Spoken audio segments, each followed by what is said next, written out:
All right, Padawans, welcome back. Today, I'm just going to take a quick look at our review, our kind of a little bit of a deep dive into Chapter 10, the Passenger, Episode 2 for Season 2 of The Mandalorian. And we'll just have some quick pictures. I'll just go through what I saw. I'll do a full breakdown with Steve on the podcast this weekend probably, and then maybe go into like 10 things he missed and get a little deeper. But I just wanted to run over it a little bit more thoroughly. There are spoilers here, full spoilers. We're going to go through the episode and let you know what I saw, just in case you missed anything. All right. So obviously we start out, Din's kind of on the speeder. He's coming back with Boba's armor that he found. He gets ambushed by a bunch of bandits. Pretty cool scene. Nothing super special here. They used kind of the rope thing that the Ewoks used on some of the speeder bikes in like Return of the Jedi. So there's a little call out to that. It was like a Nikto, 2 humans, and like 1 little guy. This little guy right here, that's on the screen. Ooh.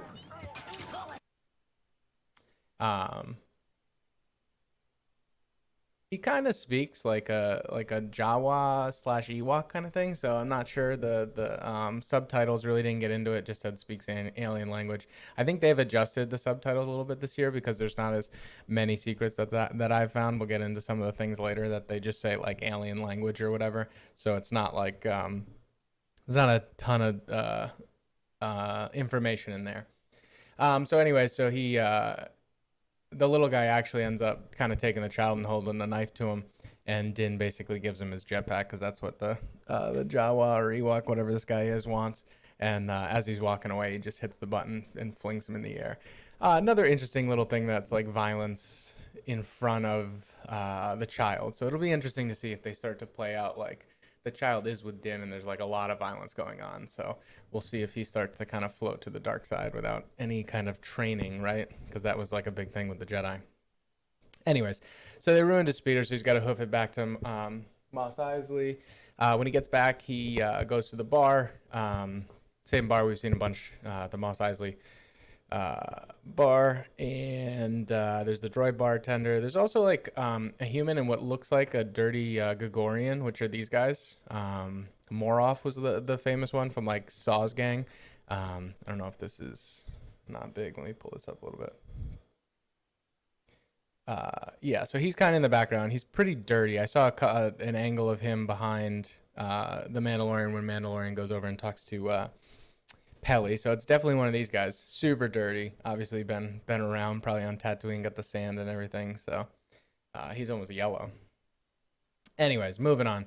So Mando trucks it back, right? He's in the bar. He goes over to Pelly, who's talking with that insectoid kind of creature we saw in season 1. I think it was episode 5 when he goes to Tatooine last season.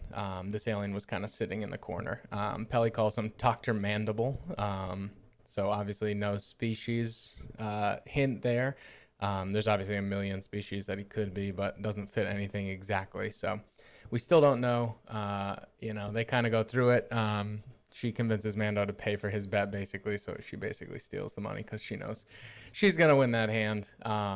She also calls him Thorax. I'm assuming that's just an insult because he's got like a carapace and he's like insectoid. But we'll write that down. Maybe that is what they're called, the alien. Maybe it is a Thorax. I'm assuming that's just kind of more of like an insult that she throws out there. Anyways, he says he knows where Mando can find some Mandalorians. So Pelly sets it up, and as they're about to leave, basically the catch is the contact that's going to bring him to the place where the Mandalorians is actually this gecko frog like lady.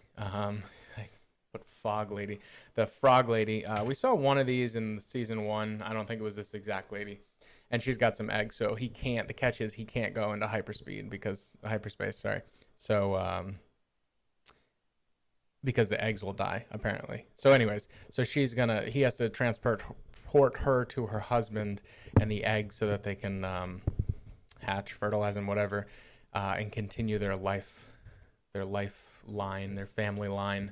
But on that planet, the husband knows of Mandalorians there, so that's kind of the catch. But he's got to go through sublight speed to get there, which apparently Din says is pretty dangerous. A lot easier to go hyperspace. So anyway, so he agrees. This is one of the things with like the closed captioning, that usually like if there's like a hint towards what alien they are, but they literally labeled this lady as Frog Lady and says like frog language. So I doubt they're called frogs. There'll be something deeper eventually, but that's what we got right now. I think a lot of people thought they might be Chubits from some of the Legends material, but I'll look more into that for you and see what we got.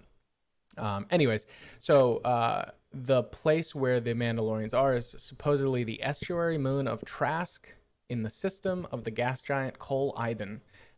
That's also super helpful with the closed captions if you're ever interested in what, like, where specific things are. A couple pictures behind here. So this is Dr. Mandible. We saw him in season 1, and now we see him in season 2. And this is Frog Lady. All right, with her egg canister. Anyways, so he agrees to do it, and they take off. In the little scene of him in the Razor Crest, Baby Yoda gets into the child gets into the eggs and is eating them. So that's kind of like a constant reoccurring theme in this one. He's got to go back and make sure the baby doesn't eat all this lady's spawn. All right, so they're on their way there, and basically he gets pulled over or checked by 2 New Republic X-Wings. Carson and Wolf are their names. Wolf is actually played by Filoni, and Carson was played by an actor named Paul Sun-Hyun Lee. And so they kind of pull him over. They go through a couple things. It doesn't seem like a big deal at first, but then I think they kind of run his tags and realize he was around that prison ship, and they actually mention that. They say, like, were you in close contact with the prison ship? It was called Bothan 5, apparently. And that's from, the episode The Prisoner, I believe, where they get they're trying to get the Twi'lek guy out, and they kind of go on that mission into the prison ship. So that's an interesting call out. Anyway, so Mando kind of like cruises in to try to run away. He goes to the nearest planet, which happens to be right underneath him. This is that ice planet that we were talking about. Doesn't seem like it's Ilum, especially seeing how he's traveling from Tatooine. So that they said specifically that Kol Iban was like a system over, and Trask was like a system over. So he's not going that far. Tatooine's not anywhere near the last location that we know of Ilum. I know Ilum at some point turned into Starkiller Base, and Starkiller Base was supposedly kind of movable, I guess. So, but that's down the line. So I safely say this isn't Ilum. This is going to be a random planet. We may find out someday, but so they crash land, and they got to kind of figure it out. The Frog Lady kind of takes over that assassin droid, actually from everything's a callback to the Prisoner episode from last season. That droid, that like assassin droid, she kind of like rewires it so she can talk into it because Mando can't understand her language. So she uses that to kind of convince him, like, let's go, you got to get me out of here. I don't really know.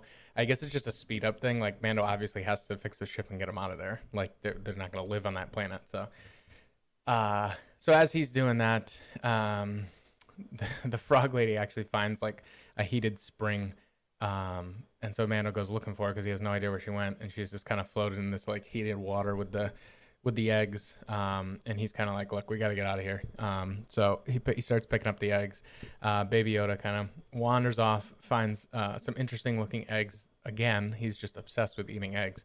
And he eats one, and it's like a spider egg, and basically wakes up this swarm of spiders. And what's interesting is these spiders are like a direct callback to these. They call them like white knobby spiders from Ralph McQuarrie's artwork. That Ralph McQuarrie was a guy that did like a ton of artwork for the original movies. And these type of spiders were supposed to be on Dagobah, but this is an exact pull from these spiders. They look a little bit like these guys. These were Kryknas from Atollin in the Rebel series that we thought they pulled this directly from this artwork, but these guys are absolutely just 100% these Kryknas. So anyways, he unleashes a storm. He unleashes a storm of them, and they have to fight their way back. They kind of barricade themselves in the Razor Crest cockpit because that's the only thing that's like sealable. He uses his laser. He uses some bombs, some little like his little thermal detonator kind of things to kind of hold him back. He also uses his flamethrower. And then just when he tries to light up the ship because he's obviously fixed it enough to kind of fly, and he tries to just pull back out of the hole that they crashed in, maybe to get to the surface, just away from the spiders, and the huge one just lands and just drops the ship back down. And then it like stabs through the cockpit. So it's looking pretty dire. It like suctions the transparasteel too, so it's looking pretty bad. And then like lasers come out of nowhere and just rip it down and take out all the other spiders. And so Mando kind of comes out, and it ends up being the two X-Wings that must have finally tracked him down come in here. So they save him. And then there are some more interesting call-outs to that episode from season 1. They basically go over that Din has an arrest warrant out for him for the abduction of prisoner X6911. I thought this might have been the Mythrol from season 1, but now that I'm thinking about it, it's definitely the Twi'lek that they broke out. Now I'm confused on that because they blew up the space station and he's gone. So I don't know if they still think he's missing. They don't know that they killed him on the space station. But anyway, so he's got the arrest warrant out for X6911. I'll have to go back to that episode. Maybe they said that was the prisoner number. So I'm guessing it's him and not the Mythrol. I forget his name. Sorry. And so anyways, that's his arrest warrant. But they kind of go like, but you did get, because remember he locked up Mayfield and Berg. Let me give you a better shot of this. Sorry.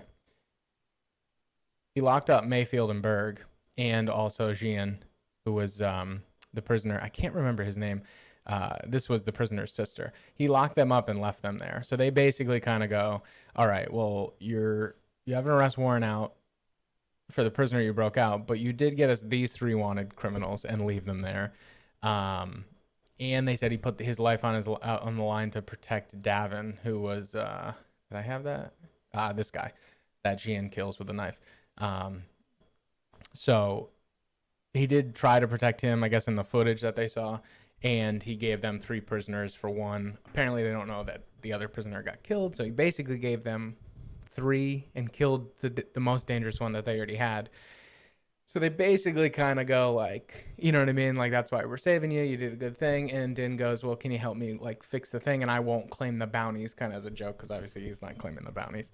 And they just kind of go, how about you fix that transponder, which is the whole reason this whole thing got to this point, and we won't blast you out of the Skylax. So it's kind of like, just like, well, you figure it out and we won't take you in. You can go on your way.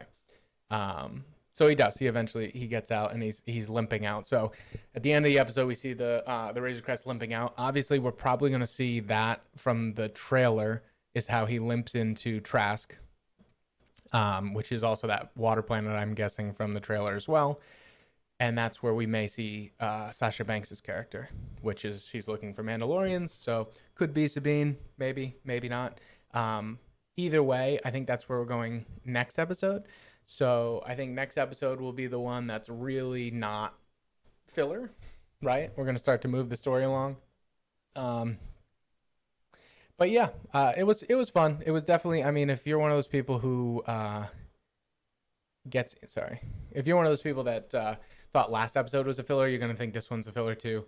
This one, I think, was a similar kind of plot structure. Some fun call outs and stuff, but I think episode 1 was more my favorite at this point than this one. But it was a good episode. We're getting there. A bunch of call outs to season 1, so they're doing a really good job with that. And overall, it was fun. So again, we'll have a podcast up hopefully this weekend where we do a full breakdown and kind of get into some stuff that we might have missed. I'll look up all the little details and get us a 10, 15, 5 things we might have missed, whatever I can come up with, and little details like that. And we'll go from there. All right. Later, Padawans.